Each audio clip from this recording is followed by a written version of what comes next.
All right, let's start with social openers and everyday greetings. The first one is small world, isn't it? Small world, isn't it? The meaning is it's surprising that we ran into each other in such an unexpected place. This is an English expression used when you see someone unexpectedly, especially somewhere far from where you would normally expect to see them. For example, you might say this if you bump into a former colleague at an airport abroad, or meet someone at a cafe who turns out to know your cousin. It often comes with a smile and a sense of shared coincidence, a moment where you both feel like the world just got a little smaller. Small world, isn't it? Here is the next one. What have you been up to lately? What have you been up to lately? The meaning is, what's new in your life? It's a warmer and more personal version of how are you? And it invites the other person to share actual updates. It can lead to a deeper conversation. You would use this with someone you haven't seen in a few weeks or months.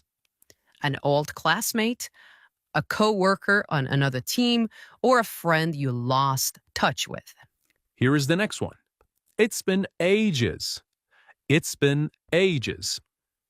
The meaning is we haven't seen each other in a very long time. This one expresses both surprise and a little bit of guilt.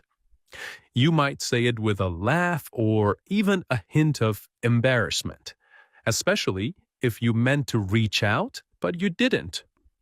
It works great when reconnecting with an old friend or someone from a previous job or class. It's casual, familiar, and full of friendly nostalgia. Here is the next one. You're looking well. You are looking well. This means you look healthy and happy. This is a safe and polite compliment that doesn't focus on someone's weight, clothes, or appearance in a shallow way. It's a little bit more mature than you look great. Here's the next one. How's everything on your end? How's everything on your end? This means how are things in your life or work these days? You'll often hear this in a professional or semi-formal conversation, especially in emails or virtual calls. It's ideal when you're trying to keep communication warm but respectful with a colleague, a mentor, or a client. Here is the next one. Can't complain, really.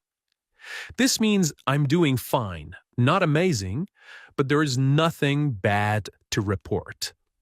This is a humble, low-key way to say you're okay. It often implies that life is stable, even if a little boring. People say this to avoid sounding overly negative or overly positive. It's somewhere in the middle.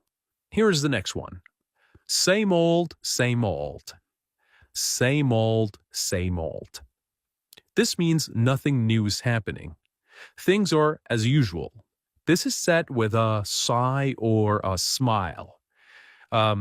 This gives a sense of routine. It's a very common way to say, my life hasn't changed much, usually in response to, what's new? It could mean things are fine or that you're kind of stuck in a routine. It depends on the tone. And here's the next one. Been keeping busy? Been keeping busy? So this means, have you been doing a lot lately? This is a polite question when you're not sure what the other person has been doing. It's casual and non-invasive. It's good for coworkers, neighbors, and acquaintances. It acknowledges their time without pressing for too many details. Here's the next one. Nice catching up. Nice catching up. This means it was great talking to you and reconnecting. You can say this as a closing remark after a short reunion or conversation. Maybe after coffee with a friend you haven't seen in a while, or a quick chat at the supermarket. It's warm, appreciative, and signals that you enjoyed the interaction. And here's the final one for this part. Drop me a message sometime. Drop me a message sometime. This means feel free to text or call me. I'd like to hear from you. This is casual and leaves the ball in the other person's court. It's friendly, but not pushy. Great after a short reunion where you want to stay in touch, but you're not sure if you'll make plans soon. Okay, in this part, we will teach you sentences about shopping and services. Here's the first one. Could you tell me more about this one? Could you tell me more about this one? This means, can you give me more details about this item? So this is a polite and curious way to engage a salesperson.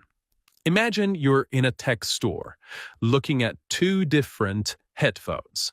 Instead of just saying, "What is this?" you can say, "Could you tell me more about this one?" It makes you sound thoughtful and open to discussion. Here is the next essential sentence. Is there a warranty included?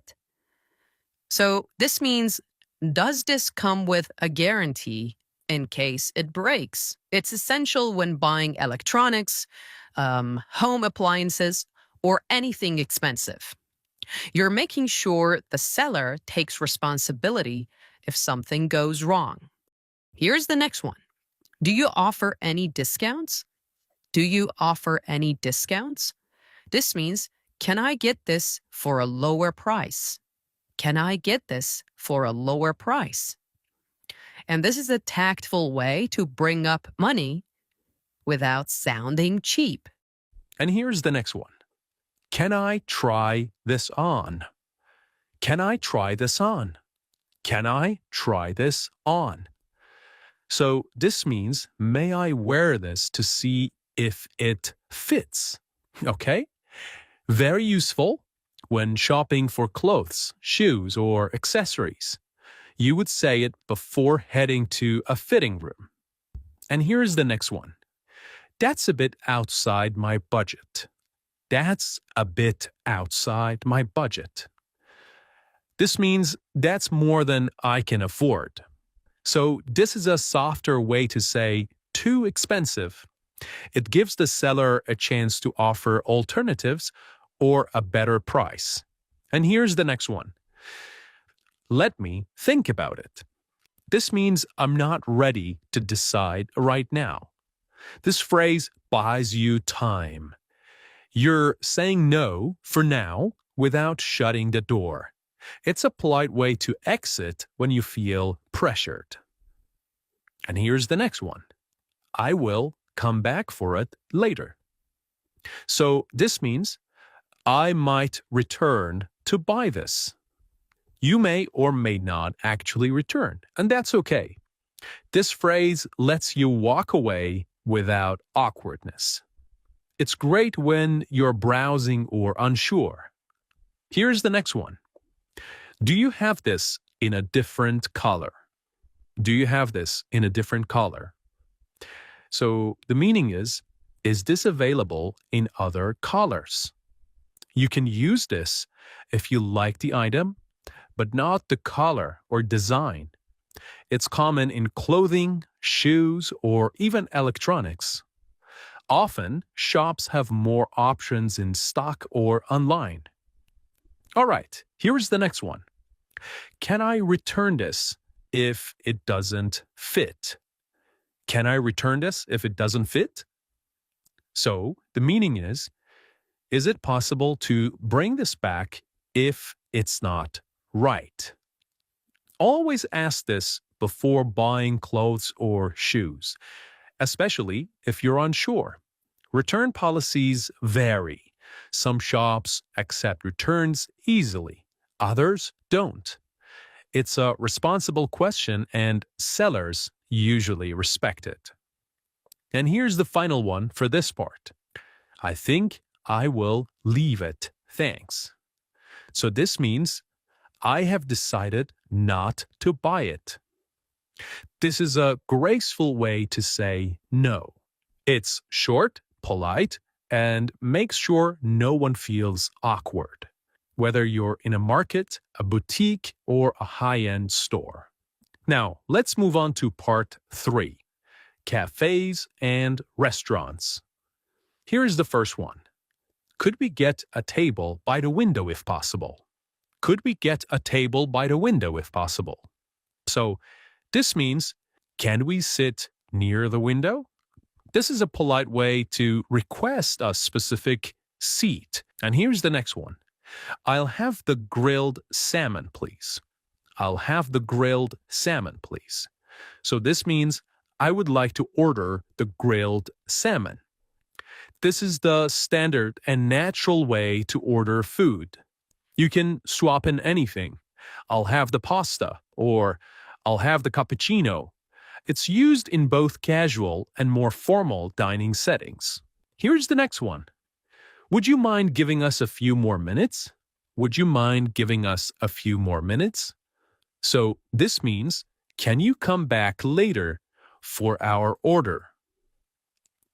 This is a gentle way to say we're not ready to order yet. It's great when you need more time to decide. And this is the next one. Could we get this to go? Could we get this to go?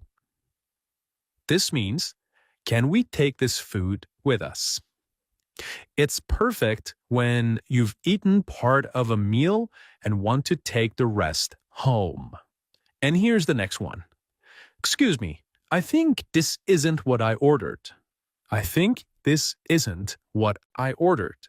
And the meaning is, there is a mistake with my order. You can use this calmly and respectfully when your food arrives and it's not what you asked for. And the next one, is service included? Is service included? This means, does the bill include the tip? Does the bill include the tip? This is a smart question when traveling, especially in Europe. Some restaurants automatically include a service charge, while others don't. You don't want to tip twice or skip it accidentally. Here's the next one. Could I see the wine list, please? Could I see the wine list, please? And this means, can I have the menu for wines? Here is another one. I have a food allergy. Does this contain nuts? I have a food allergy. Does this contain nuts? This means I'm allergic. Is there any nuts in this? This sentence is critical if you have allergies or dietary restrictions. Restaurants need to take this seriously, and they will. You can substitute with gluten, dairy, or shellfish. And here's the next useful sentence. Everything was fantastic, thank you. Everything was fantastic, thank you. This means I really enjoyed the food and experience. A lovely way to express gratitude to the staff or chef, especially after a good meal. Here's the next one. Can we get separate checks? This means, can we pay individually? This is very common when eating out with friends or coworkers. Okay, now we move on to sentences related to workplace and professional settings. The first one is, let's touch base later this week. Let's touch base later this week. This means, let's have a quick chat or follow-up soon. This is a classic office phrase, especially in English-speaking business cultures. It's informal but professional. You would use it to suggest reconnecting for updates. It implies, let's not forget to check in. Here is the next one. Could you clarify what you meant by that? Could you clarify what you meant by that? This means, can you explain that idea more clearly? This sentence helps you stay engaged in meetings or emails without sounding confrontational. It shows you're listening and want to fully understand. Here is the next one. Just to double check, we're meeting at 2, right? Just to double check, we're meeting at 2, right? This means I want to confirm the time of our meeting. It's very common in business communication. And here's the next one. I'm afraid I won't be able to make it.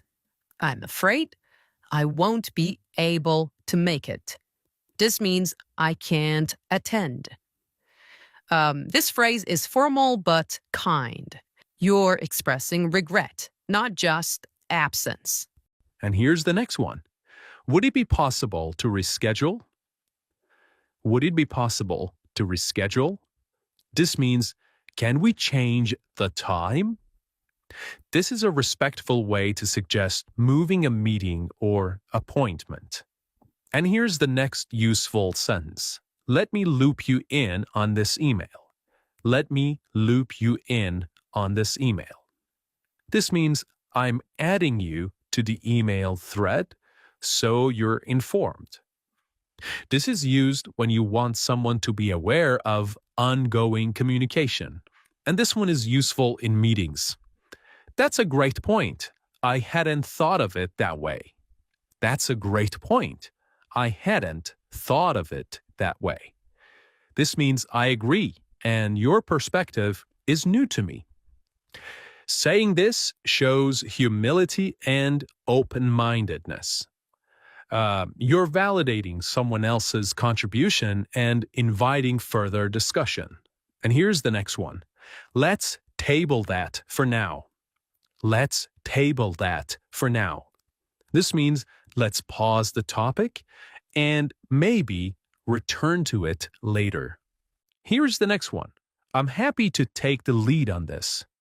I'm happy to take the lead on this.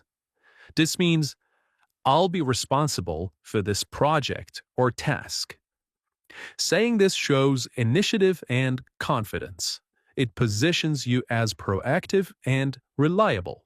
And here's the final one for this part. Let me get back to you on that. This means I don't know right now, but I will find out and tell you. This is much better than guessing or giving a wrong answer. It keeps the conversation moving while buying time. It's commonly used when you need to check details with someone else or gather more information. Okay, now we move on to part 5, making plans and social arrangements. The first one is, are you free this weekend? Are you free this weekend? So this means, do you have any plans this weekend? This is an easy and friendly way to start making plans. It gives them room to say yes, no, or suggest another time. Here is the next one. Do you want to grab a coffee sometime? This means, would you like to meet casually for coffee? This is very common in English-speaking cultures. It's casual, low pressure, and friendly. Here is the next one. Let me check my calendar. Let me check my calendar. This means I'll see if I'm available before confirming. You can use this when you're not ready to commit yet. Maybe you're unsure about your schedule or want to avoid overbooking. It's polite and professional. And here's another one. I might have to take a rain check. I might have to take a rain check. This means I will have to cancel, but maybe another time. This is a gentle way to say no. It's often used when you like the idea of the plan, but can't make it work this time. Let's play it by ear. Let's play it by ear. This means let's decide later depending on how things go. Here is the next one. Sounds good to me. Sounds good to me. This means I agree with that plan. This is how you show enthusiasm without overthinking. Here is another one. I'm not really feeling up to it today. I'm not really feeling up to it today. This means I don't have the energy or mood to go out. This is a very honest and respectful way to cancel or decline. It's softer than I'm tired or I can't be bothered. People use this when they need rest, emotionally or physically. Friends will usually understand. Here is the next one. Could we push it back a bit? Could we push it back a bit? This means, can we reschedule it for later? We use this when something unexpected comes up. It's polite and non-demanding. You're not canceling. You're just asking for a later time. And here's another one. Let's pencil it in. Let's pencil it in. This means let's tentatively plan for that. But it's not final. You use it when you want to plan something, but might need to confirm later. Okay, and that brings us to the end of today's real, natural English sentences that will help you sound polite, confident, and connected in all kinds of situations. Thanks for listening to English Unleashed. Practice these, speak often, and stay curious. Catch you next episode. They sometimes mumble. That means they speak unclearly. But don't worry. Today, I will teach you active listening techniques. These techniques will help you become a confident English listener. You will listen, you will shadow, and you will grow with me. So, find a quiet place, get comfortable, take a deep breath, and let's begin.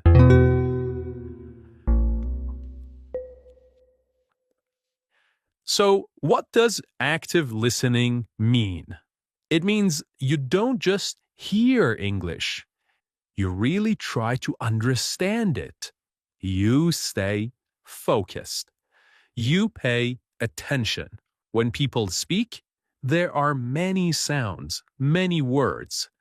But active listening is not about catching every single word. It's about listening with purpose. That means you are trying to understand the message, not just the sounds. Sometimes we listen passively. We let the speaker talk, but we don't think much about it. Maybe we are tired. Maybe we are doing something else. Maybe we are thinking about dinner or our phone. But active listening is different. When you are an active listener, you give your full attention. You're not thinking about other things. You are thinking about the speaker. You want to know, what are they trying to say? What is the main idea? You are using your brain, not just your ears. This is very important for learning English. When you listen actively, your brain works harder and learns faster. You connect words to meaning. You connect sound to understanding. So, remember, active listening is about focus. It's about thinking while listening. It's about understanding ideas, not just words. When you listen this way, you will improve your English. You will understand more. And over time, listening will become easier and more enjoyable. Now, let's explore how you can become a better active listener, step by step. All right, let's start with the first technique. This is a very helpful habit. Predict before you listen. So, what does predict mean? It means to guess what will happen. To make a smart guess before something happens. So when we say predict before you listen, we mean try to guess what the speaker will say before you start listening. Why is this helpful? Because it gets your brain ready. It helps your brain think about possible words, possible ideas, and possible topics. Then, when the speaker talks, your brain is faster. It can catch the meaning more easily. Let me give you an example. Imagine you're going to listen to a podcast about food. Before you press play, you can ask yourself, will they talk about cooking? Will they say names of fruits or vegetables? Will they describe tastes like sweet or spicy? When you think like this before listening, your brain becomes more active. You already have ideas in your head. So, when you hear those ideas, you understand them faster. Here is another example. You're about to watch a video about travel. Before the video starts, stop and ask yourself, what might I hear? Will I hear words like ticket, passport, or flight? Even if your guess is not 100% right, that's okay. The important thing is that your brain is getting ready. Think of it like warming up before exercise. When you warm up, your body moves better. When you predict before listening, your mind understands better. So, try this simple habit. Before you listen, stop for 10 seconds. Ask yourself, what is this about? What do I think I will hear? This small step makes a big difference. Okay, now let's look at technique number 2. Listen for main ideas, not every word. Many learners make the same mistake. They try to understand every single word. But here's the truth, my friend. You don't need to understand every word to understand what someone is saying. When native speakers talk, they often use new words, idioms, or slang. You won't always know every word, and that's okay. You don't have to stop and check the dictionary every time. Instead, focus on the main idea. Try to understand the big picture. Ask yourself, what is the speaker talking about? What is the main point? Let me give you an example. Imagine someone says, I didn't go to the party because I had a splitting headache. I didn't go to the party because I had a splitting headache. Maybe you don't know the word splitting. That's okay. You will know, first, he didn't go to the party. Second, he had a headache. Third, that's why he stayed home. So, even without understanding one word, you still understand the main message. That's the goal. Here is another example. We ran into some unexpected delays at the airport, but we finally made it to Paris last night. We ran into some unexpected delays at the airport, but we finally made it to Paris last night. Maybe unexpected or delays is new for you, but you can hear the important parts. First, something happened at the airport. Second, it caused a problem. Third, but they arrive in Paris at the end. That's the main idea. That's enough. Remember, when you watch a movie or listen to a podcast, you are trying to understand the message, not translate every word. If you understand 60%, that's a good start. If you understand the big idea, you are doing great. Over time, your understanding will grow. More words will become familiar, and your brain will fill in the missing pieces more easily. So, next time you listen, don't panic if you hear a new word. Just keep going. Stay calm. Focus on the main message. That's what good listeners do. Now it's time for technique number 3. This is something many learners forget to do, but it is very powerful. Listen more than once. Yeah, that's right.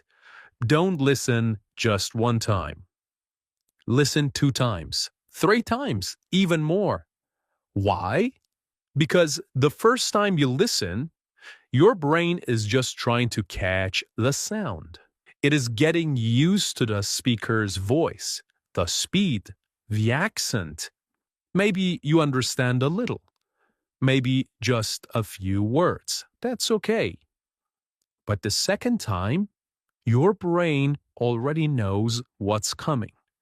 It's ready. Now you hear more. You understand more. You catch new words. You hear the rhythm. You notice the way the speaker connects words together. The third time, you might notice something small. A word you missed before.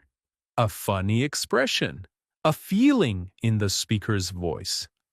This is how real listening happens. Little by little. Layer by layer. Think about music. When you hear a song one time, it's okay. But when you hear it many times, you start to sing along. You remember the words. You feel the music. It's the same with English. So don't worry if you don't understand everything the first time. That's normal. That's natural. Good listeners listen more.